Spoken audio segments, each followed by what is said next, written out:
ये बात उस समय की है जब बाली को ब्रह्मा जी से ये वरदान प्राप्त हुआ कि जो भी उससे युद्ध करने उसके सामने आएगा उसकी आधी ताकत बाली के शरीर में चली जाएगी और इससे बाली हर युद्ध में विजयी होगा। बाली को अपने बल पर बहुत घमंड था। उसका घमंड तब और भी बढ़ गया जब उसने तीनों लोकों पर विजय पाए हुए महाबली रावण से युद्ध किया और युद्ध में विजयी होने के बावजूद बाली ने रावण को अपनी पूंछ से बांधकर 6 महीने तक पूरी दुनिया में घुमाया। रावण जैसे योद्धा को इस प्रकार हराकर बाली के घमंड की कोई सीमा नहीं रही। अब वो अपने आप को संसार का सबसे बड़ा योद्धा समझने लगा और यही उसकी सबसे बड़ी भूल साबित हुई। एक दिन बाली अपनी ताकत के नशे में चूर एक जंगल में पेड़ पौधों को तिनके के समान उखाड़ उखाड़ कर फेंक रहा था और हरे भरे वृक्षों को तहस नहस कर रहा था। उसे अपने सामने हर चीज मानो कीड़े मकोड़ों के समान प्रतीत होती थी। ताकत के नशे में चूर बाली पूरे जंगल को उजाड़ कर रख देना चाहता था। वो घमंड से भरा बार बार सबको अपने से युद्ध करने के लिए ललकार रहा था। है कोई जो बाली से युद्ध करने की हिम्मत रखता हो? है कोई जिसने अपनी माँ का दूध पिया हो? अगर है तो वो सामने आए और बाली को हरा कर दिखाए। इसी तरह की गर्जना करते हुए बाली उस जंगल को तहस नहस कर रहा था, पर संयोगवश उसी जंगल के बीच हनुमान जी राम नाम का जाप करते हुए तपस्या कर रहे थे। श्री राम श्री राम श्री राम श्री राम। बाली की इस हरकत से हनुमान जी को राम नाम का जप करने में बाधा आने लगी। अंत में हनुमान जी बाली के सामने जाकर बोले, हे वीरों के वीर, हे ब्रह्म अंश, हे बाली, क्यों इस शांत और सुंदर जंगल को अपने बल की दुहाई दे रहे हो? इससे तुम्हें क्या मिलेगा? परमपिता ब्रह्मा जी के वरदान स्वरूप तुम्हें कोई भी युद्ध में नहीं हरा सकता, क्योंकि जो कोई तुमसे युद्ध करने तुम्हारे सामने आएगा उसकी आधी शक्ति तुम में समाहित हो जाएगी। इसीलिए हे बाली, तुम अपने बल के घमंड को शांत करके राम नाम का जाप करो, इससे तुम्हारे मन को शांति मिलेगी। इतना सुनते ही बल के नशे में चूर बाली हनुमान जी से बोला, हे तुच्छ वानर, तू मुझे शिक्षा दे रहा है? महाबली महापराक्रमी बाली को शिक्षा दे रहा है, जिसने विश्व के सभी योद्धाओं को धूल चटाई है और जिसके एक हुंकार से बड़ा पर्वत भी खंड खंड हो जाता है। जा तुच्छ वानर जा, और तू ही भक्ति कर अपने राम की।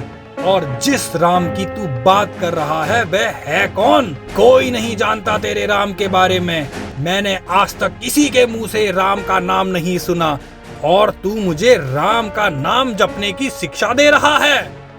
तब हनुमान जी बोले, प्रभु श्री राम तीनों लोकों के स्वामी हैं, उनकी महिमा अपरंपार है। राम नाम ही शक्ति का भंडार है। अरे हनुमान, इतना ही महान है तेरा राम तो बुला उसे, मैं भी देखूं कितना बल है उसकी भुजाओं में। बाली द्वारा अपने प्रभु श्री राम के विरुद्ध ऐसे कटु वचन सुनकर हनुमान जी भी गुस्से में भर गए। ए घमंडी बाली, तू क्या प्रभु राम से युद्ध करेगा? उनसे युद्ध करने से पहले तू उनके इस तुच्छ सेवक से युद्ध कर। ठीक है, कल सुबह नगर के बीचों बीच तेरा और मेरा युद्ध होगा। हनुमान जी ने बाली की बात मान ली। बाली ने नगर में जाकर घोषणा करवा दी कि कल नगर के बीचों बीच हनुमान और बाली का युद्ध होगा। अगले दिन तय समय पर जब हनुमान जी बाली से युद्ध के लिए जैसे ही निकलने वाले थे, तभी उनके सामने ब्रह्मा जी प्रकट हुए। हनुमान जी ने ब्रह्मा जी को प्रणाम किया और बोले, हे जगत पिता, आप मुझ जैसे वानर के घर आपके पधारने का कुछ विशेष कारण होगा। ब्रह्मा जी बोले, हे अंजनी सुत, हे शिवांश, हे पवन पुत्र, हे राम भक्त हनुमान, आप बाली को उसकी उद्दंडता के लिए क्षमा कर दो और युद्ध के लिए ना जाओ। इस पर हनुमान जी ने कहा, हे प्रभु, बाली ने अगर मेरे बारे में ही कहा होता तो मैं उसे क्षमा कर देता, परंतु उसने मेरे आराध्य श्री राम के बारे में कहा है, जिसे मैं सहन नहीं कर पा रहा हूँ। बाली ने मुझे युद्ध की चुनौती दी है, जिसे मुझे स्वीकार करना ही होगा, अन्यथा पूरे विश्व में ये बात फैल जाएगी कि हनुमान कायर है, जो श्री राम के बारे में भला बुरा सुनकर भी युद्ध करने नहीं आया। फिर कुछ देर सोच विचार करने के बाद ब्रह्मा जी ने कहा, ठीक है हनुमान, पर आप अपनी समस्त शक्तियां साथ लेकर ना जाएं। अपनी शक्तियों का केवल 10वां भाग ही साथ लेकर जाएं। इस पर हनुमान जी ने ब्रह्मा जी का मान रखते हुए वैसा ही करने का वचन दिया। फिर ब्रह्मा जी अंतर्ध्यान हो गए और हनुमान जी अपनी शक्तियों का केवल 10वां भाग लेकर बाली से युद्ध करने के लिए चल दिए।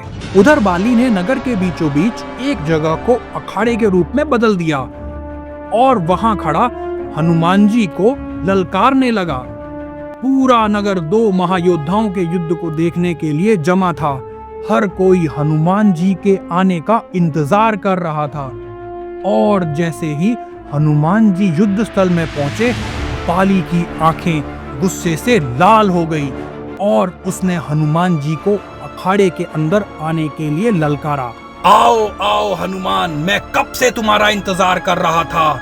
मुझे लगा कहीं तुम हारने के डर से जंगल तो छोड़कर नहीं भाग गए ना।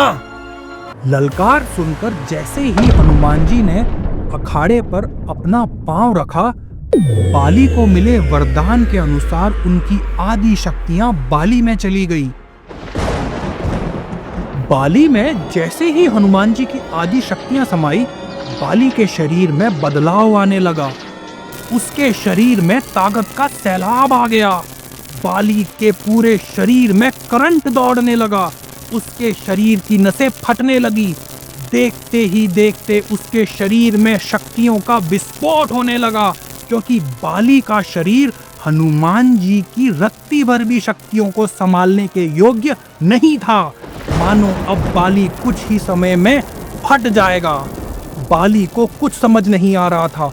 तभी अचानक ब्रह्मा जी बाली के सामने अदृश्य रूप में प्रकट हुए और बाली से कहा, पुत्र बाली, जितना जल्दी हो सके यहाँ से दूर, अति दूर चले जाओ। बाली को कुछ समझ नहीं आ रहा था। उसने सिर्फ ब्रह्मा जी की बात को सुना और सरपट दौड़ने लगा। कई 100 मील से भी ज्यादा दौड़ने के बाद बाली थककर गिर गया। कुछ देर बाद जब उसे होश आया तो उसने अपने सामने ब्रह्मा जी को पाया। हे परमपिता, ये सब क्या है? हनुमान से युद्ध करने से पहले मेरे शरीर का फटने की हद तक फूलना, फिर अचानक आपका वहां आना और ये कहना कि जितना दूर हो सके यहाँ से चले जाओ। ये परमपिता क्या था? मुझे कुछ समझ नहीं आया। इस पर ब्रह्मा जी बोले, पुत्र, जब तुम्हारे सामने हनुमान जी आए तो उनका आधा बल तुम में समा गया, तब तुम्हें कैसा लगा? मुझे ऐसा लगा जैसे मेरे शरीर में बल की नदियां बह रही हो। ऐसा लगा जैसे समस्त संसार का तेज मेरे अंदर समा गया हो, पर साथ ही साथ ऐसा लग रहा था जैसे मेरा शरीर अभी के अभी फट जाएगा। हे बाली, मेरे अनुरोध पे हनुमान जी अपने बल का केवल 10वां भाग ही लेकर तुमसे युद्ध करने के लिए आए थे, पर तुम तो उनके 10वें भाग के आधे बल को भी नहीं संभाल सके। तो सोचो, यदि हनुमान जी अपने समस्त बल के साथ तुमसे युद्ध करने आते, तब तुम्हारी क्या स्थिति होती? इतना सुनकर बाली पसीना पसीना हो गया और कुछ देर सोचकर बोला, प्रभु, यदि हनुमान जी के पास इतनी शक्तियां हैं तो वो इसका उपयोग कहाँ करते हैं? हनुमान जी कभी भी अपने पूरे बल का प्रयोग नहीं कर सकते, क्योंकि ये पूरी सृष्टि भी उनके बल के 10वें भाग को नहीं सहन कर सकती। वो हमेशा अपने प्रभु श्री राम जी की सेवा में लगे रहते हैं। ये सुनकर बाली की बुद्धि पर गिरा हुआ पर्दा हमेशा हमेशा के लिए हट गया। एक वो हैं जिनके पास अथाह बल होने के कारण भी शांत और राम भजन गाते रहते हैं, और एक मैं हूँ जो उनके एक बाल बराबर भी नहीं हूँ, और मैं मूढ़ बुद्धि उनको ललकार रहा था। मैं अपनी इस भूल के लिए उनसे क्षमा मांगता हूँ। उस दिन के बाद बाली ने कभी भी अपनी शक्तियों का घमंड नहीं किया। दोस्तों, अगर आप कहानी को यहाँ तक सुन रहे हैं तो आपसे अनुरोध है कि कमेंट सेक्शन में जरूर लिखें जय श्री राम, जय श्री हनुमान।